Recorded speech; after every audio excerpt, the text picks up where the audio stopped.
Welcome into One of One Sports. It is, of course, Conference Challenge Week in college basketball. The ACC versus SEC Challenge wrapped up, and the Big 12 versus Big East Challenge is still going on. But most of the biggest games were already happening. So we're going to do our analysis, kind of a review of what happened. Where do we think these teams are at now?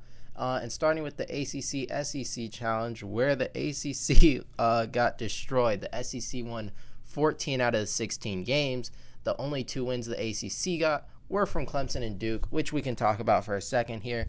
Clemson got a huge home victory over Kentucky, and this is actually crazy because the SEC, these were their two highest ranked teams in Kentucky and Auburn, and they're the only ones who lost, which is really surprising. But Duke was the ACC's top team playing Auburn, who was the SEC's top team, at least in terms of rankings up to this point in the season. And Duke, it was a really good game. Duke at home, it's a game you should expect to win. Also, correction, I just remembered that Tennessee's ranked above Kentucky. But so it was two of the top three SEC teams, not their top two. But Duke-Auburn was a really good game. Cooper Flagg played really well. Isaiah Evans had a really good first half.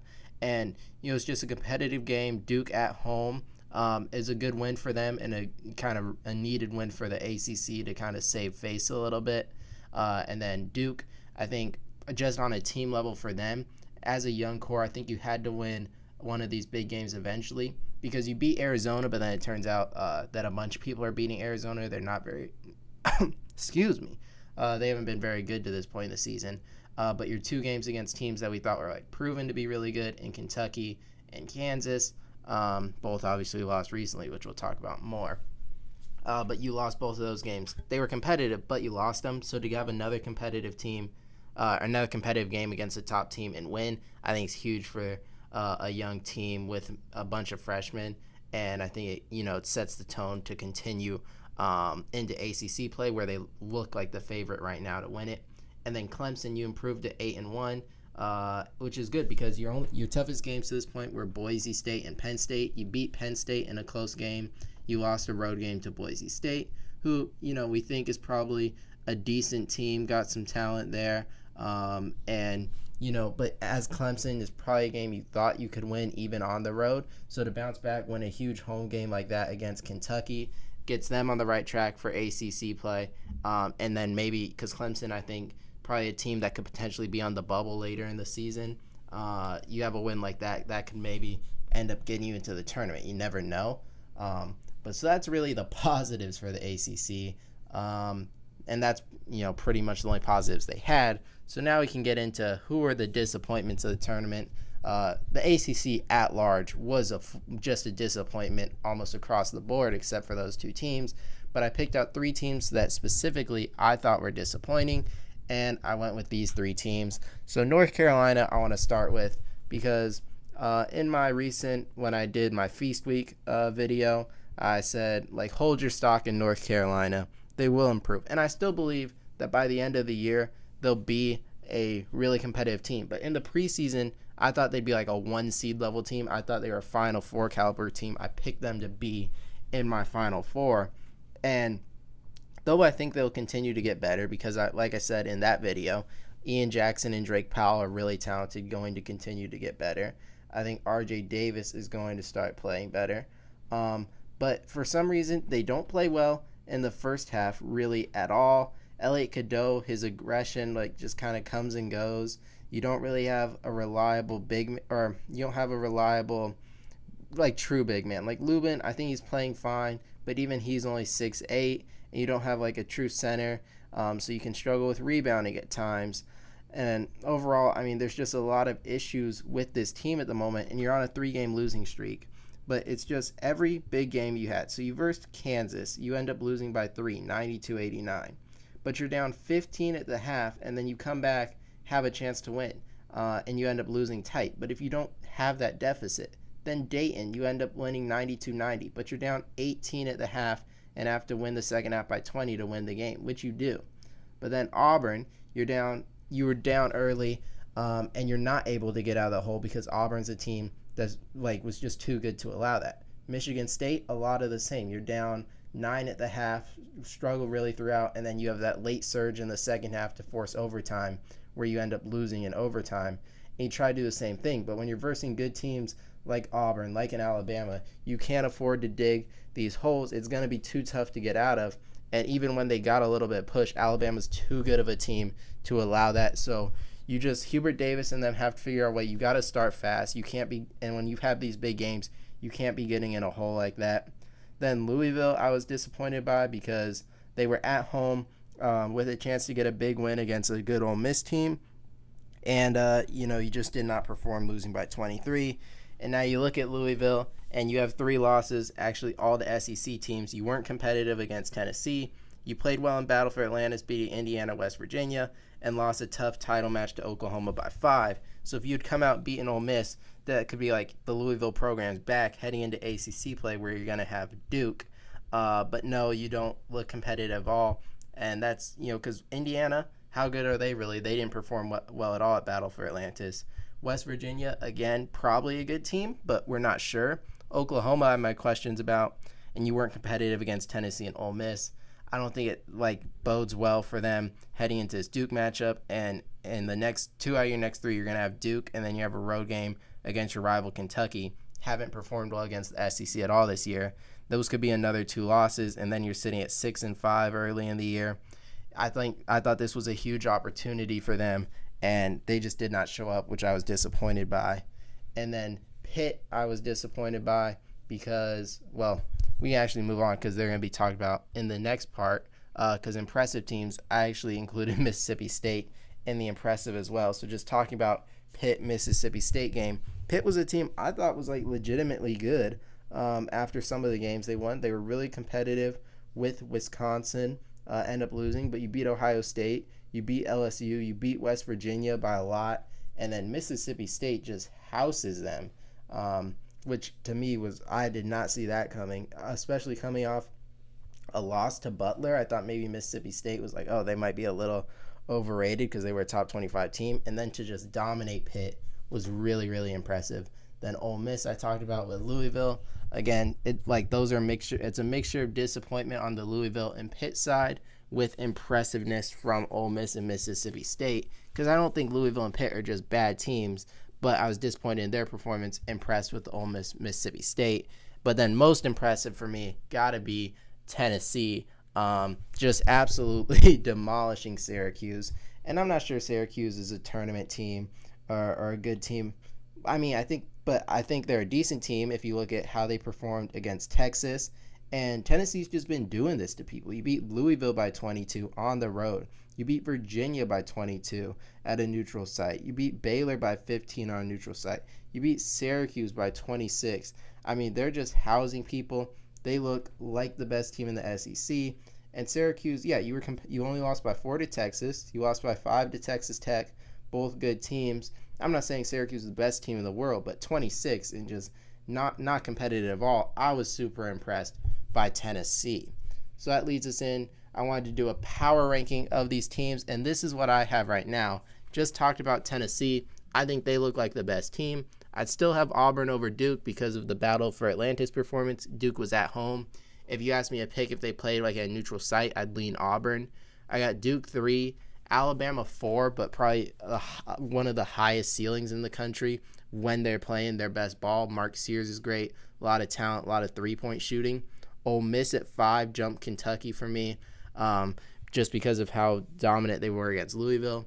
Kentucky, you lose to Clemson, a tight game on the road, but you've been really good this season. I still have them at 6. Florida at 7, you've got the win against Wake Forest early in the year, another ACC opponent, and then you beat Virginia. Haven't played a super tough team, but I've been impressed. Clemson, I got at 8. Because of the Kentucky win, bounce back. I think they're on the right track. I've got them at 8. A&M at 9. I'm a little bit confused by A&M just because when I watch them, they never look like they're playing their best, but they've beaten some good teams. They lost the Oregon game. You lost the UCF game early, but you've beaten some decent teams, and I think they're 9. Then 10 was between a lot of different teams. Texas could have been here. Arkansas could have been here. But I have questions about Texas or Arkansas. And overall, I went with Oklahoma just because they're undefeated. But yeah, talking about this last spot a little bit, Oklahoma, I've not been the most impressed with, even though they're undefeated. Thought Providence could have beat them, and I'm not sold on this team. Texas, a lot of the same. I think these are not going to be like top SEC teams. I think they're more like bubble level teams. Then continue like Arkansas almost lost to a Miami team that's been really bad this year, which was like I thought was like Miami basically gave the game away, and I thought Arkansas was going to win because Miami's been one of the most disappointing teams in the country to me. And then who else did I want to mention? Arkansas, Texas, Oklahoma. Oh, yeah, Missouri, I think, could be like a dark horse team to emerge in the SEC. You got to come back win against Cal. I think there's talent on that team, and I think they could still surprise some people.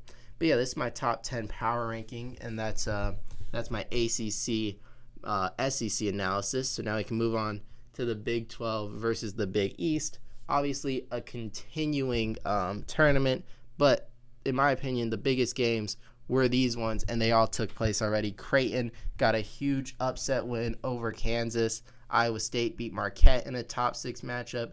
UConn beat Baylor in a top 25 matchup. Villanova upset Cincinnati. Providence upset BYU. So just going through each of these, Creighton over Kansas, I was kind of expecting it just because Creighton had disappointed a lot of people this year, but now you're fully healthy. You got a big home game. It's just tough to win on the road in an environment like that as the number 1 seed. Kansas have been getting a lot of hype, number 1 team in the nation. I was not shocked at all to see a talented Creighton team be able to win this game. Pop Isaacs was just phenomenal, scoring 27 points. Ryan Kalkbrenner was really good as well. And Kansas, I still believe they're a really good team. We've seen them beat North Carolina. We've seen them beat Duke. I still think they're a really good team. I just think road game, tough to win. Creighton played one of the, potentially the best game they're going to play all year when you're getting 17 from Ashworth, 27 from Isaac, 17 from Kalkbrenner. The Stars showed up and were able to get this win.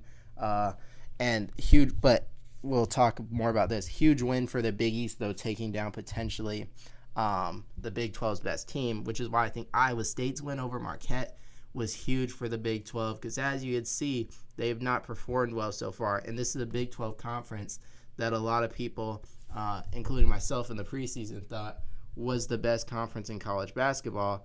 And so far, they're down early to the Big East. I should mention Texas Tech did win against DePaul. I didn't watch it, though, so I didn't really have anything to say. But Iowa State, Marquette, I did not watch the game because they put a top 6 matchup on ESPN+, which I do not have. But was looking at some highlights, watching the breakdown. So I can't speak to the specific level that these teams played during the game. But Iowa State wins this game, and just as a win is huge for the Big 12 in terms of, I think, kind of saving face a little bit. And then UConn over Baylor.